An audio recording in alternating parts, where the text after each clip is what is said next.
కమలదళంలో కలకలం, బీజేపీలో పెను తుఫాన్. కేంద్ర హోంశాఖ సహాయ మంత్రి బండి సంజయ్ కుమారుడు బండి భగీరథపై నమోదైన పోక్సో కేసు ఇప్పుడు తెలంగాణ రాజకీయాలను దాటి జాతీయ స్థాయిలో ప్రకంపనలు సృష్టిస్తోంది. ఈ కేసులో అత్యంత కీలక పరిణామం ఏమిటి అంటే, భారతీయ జనతా పార్టీకి మాతృ సంస్థ అయిన రాష్ట్రీయ స్వయం సేవక్ సంఘ్ అంటే ఆర్ఎస్ఎస్ ఈ మొత్తం వివాదంపై తీవ్ర ఆగ్రహంతో రగిలిపోతోంది. తమకు ఏమాత్రం సంబంధం లేని ఈ కుటుంబ వ్యవహారంలోకి తమ సంస్థ పేరును, తమ కార్యకర్తల పేర్లను లాగటాన్ని తీవ్రంగా ఖండిస్తూ ఘాటైన హెచ్చరికలు జారీ చేసింది. ఇది ఇప్పుడు బండి సంజయ్ రాజకీయ భవిష్యత్తుపైనే నీలి నీడలు కమ్ముకునేలా చేస్తోంది. అసలు ఒక వ్యక్తిగత ఆరోపణ ఒక సంస్థాగత సంక్షోభంగా ఎలా మారింది? దీని వెనుక ఉన్న పరిణామాలేమిటి?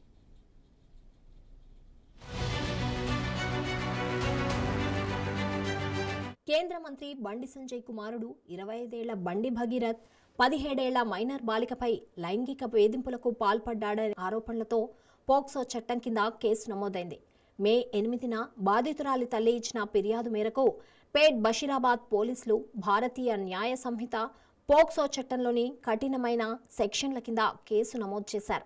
ఈ ఫిర్యాదు ప్రకారం పెళ్లి చేసుకుంటానని నమ్మించి గత 6 నెలలుగా భగీరథ్ తమ కుమార్తెను వేధిస్తున్నాడని, ఫామ్ హౌస్లో అసభ్యంగా ప్రవర్తించాడని బాధితురాలి తల్లి ఆరోపించారు. పోక్సో కేసు నమోదైన తర్వాత భగీరథ్ అజ్ఞాతంలోకి వెళ్లడం, పోలీసులు లుకౌట్ సర్క్యులర్ జారీ చేయడం, ఆ తర్వాత అతను పోలీసుల ముందు లొంగిపోవడం లాంటి నాటకీయ పరిణామాలు జరిగిపోయాయి.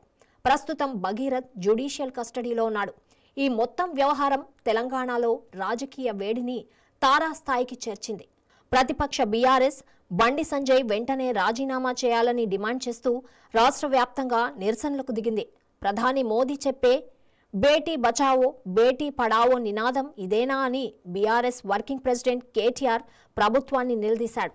బండి సంజయ్ దిష్టి బొమ్మలను దగ్ధం చేయడం, ఆయన ఫోటోలను చెప్పులతో కొట్టడం వంటి తీవ్ర నిరసనలు వెల్లువెత్తాయి.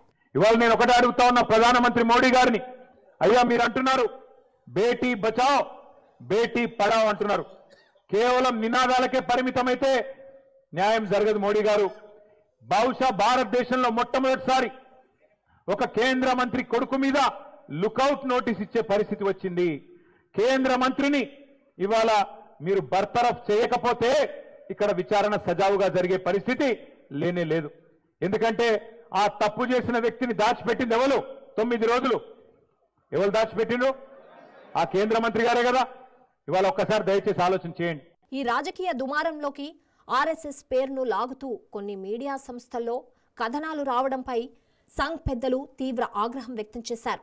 బండి సంజయ్ కుటుంబ వ్యవహారాల్లో ఆర్ఎస్ఎస్ సీనియర్ల పేర్లను ప్రస్తావించడం, వారికి బండి సంజయ్తో ఆర్థిక లావాదేవీలు ఉన్నాయన్నారు. అందుకే ఆయన్ను రక్షించడానికి ప్రయత్నిస్తున్నారని నిరాధార ఆరోపణలు చేయడంపై సంఘ్ భగ్గుమంది. ఆర్ఎస్ఎస్ తెలంగాణ ప్రాంత సంఘ్ చాలక్ బార్ల సుందర్ రెడ్డి ఒక ఘాటైన ప్రకటన విడుదల చేశారు. బండి సంజయ్ కుటుంబానికి, మా సంఘానికి ఎలాంటి ఆర్థిక లావాదేవీలు లేవు. ఇది పూర్తిగా ఆయన వ్యక్తిగత కుటుంబ వ్యవహారం. ఈ వివాదంలోకి మా సంస్థ పేరును గాని, మా కార్యకర్తల పేర్లను గాని అనవసరంగా లాగితే చట్టపరమైన చర్యలు తప్పవు అని ఆయన తీవ్రంగా హెచ్చరించారు. సమాజంలో నిస్వార్థంగా పనిచేసే తమ కార్యకర్తల ప్రతిష్టకు భంగం కలిగించేలా ఉద్దేశపూర్వకంగా దుష్ప్రచారం చేస్తున్నారని ఆయన ఆవేదన వ్యక్తం చేశారు. ఆర్ఎస్ఎస్ ఇంత తీవ్రంగా స్పందించడానికి బలమైన కారణముంది. క్రమశిక్షణ, నైతిక విలువలకు మారుపేరుగా చెప్పుకునే ఆర్ఎస్ఎస్ ఇలాంటి సున్నితమైన, తీవ్రమైన ఆరోపణలున్న కేసులో తమ పేరు రావడం సంస్థ ప్రతిష్టకే మచ్చుగా భావిస్తోంది. బీజేపీ అంతర్గత, సంస్థాగత వ్యవహారాలను బీజేపీ కేంద్ర నాయకత్వమే చూసుకుంటుందని, అందులో తాము జోక్యం చేసుకోమని కూడా ఆర్ఎస్ఎస్ స్పష్టం చేసింది.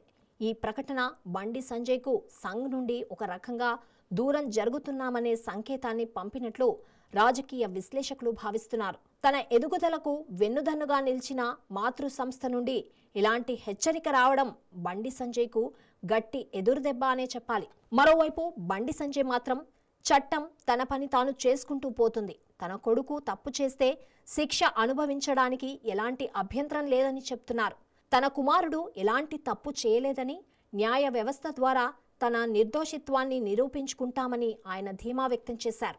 ఒక తండ్రి పోలీసులకు స్వయంగా అప్పగించినటువంటి సందర్భం ఏదైనా ఉందా? వాళ్ళ కన్న కొడుకును నేను తీసుకుపోయి విచారణకు సహకరించాలని చెప్పి నాకు సమాచారం వచ్చిన వెంటనే నా కొడుకును అప్పచెప్పిన. ఒకవైపు కుమారుడి కేసు, మరోవైపు ప్రతిపక్షాల దాడి, ఇంకోవైపు సొంత మాతృ సంస్థ ఆగ్రహం. ఈ త్రిముఖ దాడితో బండి సంజయ్ రాజకీయంగా ఒంటరయ్యారా అనే చర్చ మొదలైంది. ఈ మొత్తం ఎపిసోడ్ కేవలం ఒక కుటుంబ వివాదంగా మిగిలిపోలేదు. ఇది అనేక ప్రశ్నలను తెరపైకి తెచ్చింది. ఒక ప్రజాప్రతినిధి కుటుంబ సభ్యులపై ఆరోపణలు వచ్చినప్పుడు దాని ప్రభావం ఆ నాయకుడి రాజకీయ జీవితంపై ఎంతవరకు ఉంటుంది? ముఖ్యంగా కేంద్ర హోంశాఖ సహాయ మంత్రిగా దేశ అంతర్గత భద్రత చట్టాల అమల్లో కీలక పాత్ర పోషించాల్సిన వ్యక్తి కుమారుడిపై ఇంతటి తీవ్రమైన ఆరోపణలు రావడం ఆయన పదవికే నైతిక సంకటంగా మారింది. ప్రతిపక్షాలు డిమాండ్ చేస్తున్నట్లు ఆయన రాజీనామా చేస్తారా, లేక బీజేపీ అధిష్టానం ఆయనకు అండగా నిలుస్తుందా? అది సరెండర్ అయ్యింది కదా, ఇంకా ఇష్యూ ఏందో ఉందా? State government police, government of India police కానీ వ్యవస్థ కానీ వేరే ఉంటుంది. నేను చెప్పిన ఉత్తరప్రదేశ్ ముఖ్యమంత్రి యోగా గారు విమానం దిగుతా అంటే స్టేట్ గవర్నమెంట్, స్టేట్ పోలీసులు అనుమతి ఇవ్వకపోతే పక్కనున్నటువంటి ఒరిస్సా రాష్ట్రంలో దిగి ఆయన నుంచి రోడ్డు వెళ్లాల్సి వచ్చింది. కాబట్టి రాష్ట్ర ప్రభుత్వ పోలీసులకు సంబంధించినటువంటి అంశము రాష్ట్ర ప్రభుత్వాలకు పూర్తి అధికారం ఉంటుంది. పోలీసులకు దర్యాప్తు చేసి ఏ విషయమైనా చర్యలు తీసుకునేటువంటి అధికారం ఉంటుంది. కేంద్ర ప్రభుత్వానికి దీంట్లో ఏం ప్రమేయం ఉండదు. బండి విషయంలో ఆర్ఎస్ఎస్ వైఖరి కూడా చాలా ముఖ్యమైంది. బీజేపీకి సైద్ధాంతిక మార్గనిర్దేశం చేసే ఆర్ఎస్ఎస్ ఈ విషయంలో చాలా స్పష్టమైన గీత గీసింది. తమ సంస్థ ప్రతిష్టే తమకు ముఖ్యమని, వ్యక్తిగత వ్యవహారాల కోసం దాన్ని పణంగా పెట్టేది లేదని తేల్చి చెప్పింది. ఈ పరిణామం భవిష్యత్తులో బండి సంజయ్, ఆర్ఎస్ఎస్ మధ్య సంబంధాలను ఎలా ప్రభావితం చేస్తుంది? క్రమశిక్షణకు కట్టుబడి ఉండే కార్యకర్తగా పేరున్న బండి సంజయ్ సంఘ్ ఆగ్రహాన్ని చల్లార్చడానికి ఏం చేయబోతున్నారు? ఈ కేసు దర్యాప్తు ప్రస్తుతం కొనసాగుతోంది. చట్టం ముందు అందరూ సమానులే అని బండి సంజయ్ చెప్పిన మాటలు నిజమవుతాయా? ఈ రాజకీయ చదరంగంలో న్యాయ పోరాటంలో అంతిమ గెలుపెవరిది? ఈ ప్రశ్నలకు కాలమే సమాధానం చెప్పాలి. ఈ కేసులో వెలువడే తీర్పు బండి సంజయ్ రాజకీయ భవిష్యత్తును, తెలంగాణ బీజేపీ గమనాన్ని నిర్దేశించే కీలక అంశంగా మారనుంది అనడంలో ఎలాంటి సందేహము లేదు.